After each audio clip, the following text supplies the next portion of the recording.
The Sunflower Conspiracy, a tale from the black soil of Ukraine. In the rich, dark soil of Donetsk, the kind that remembers centuries and holds grudges longer than generals, the sunflowers had always stood tall. They turned to the sun. They weathered droughts. They endured frost.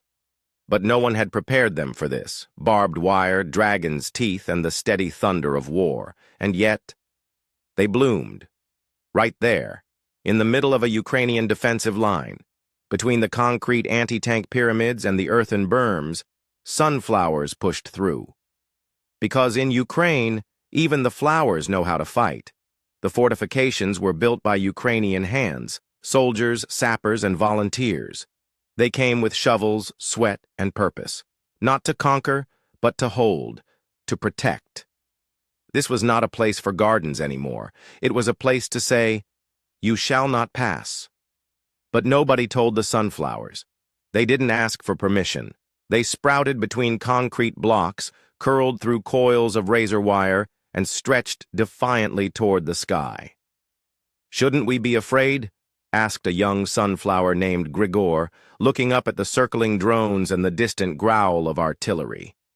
"We're Ukrainians," said Olena, an old stem with thick roots and seeds full of stories. "Fear is for those who haven't been through winter." "But we're just flowers," whispered Grigor. Olena turned her heavy head slowly, as if inspecting the sky for lies. "No," she said. "We're proof." "Proof of what?" "That you can build walls, trenches, and iron teeth, but life will still rise. Beauty will still find a way, and home will still stand tall." The soldiers noticed, not right away.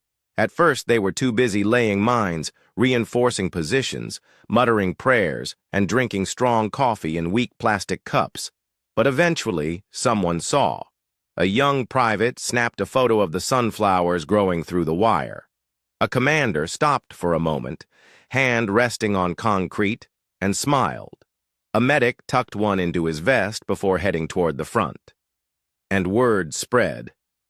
The sunflowers are blooming in the fortifications.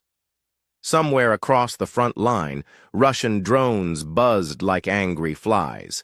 They captured images of steel, trenches, and sunflowers standing tall.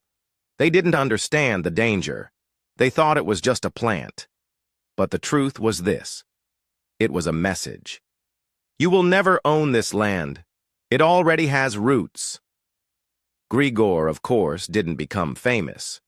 He was just one among many, a single stalk in a sea of yellow fire. But his story, like all sunflower stories, was passed on, whispered in wind, etched in shadow and sunlight. And if you visit that place, months or years from now, you might still see them growing. Between tank traps and scars, blooming defiantly, guarding the homeland not with rifles, but with light. Moral of the story: you can plant bombs and barbed wire. You can march in with tanks and take photos in town squares. But you cannot defeat a land that grows sunflowers in its fortresses. Because sunflowers don't just survive, they resist.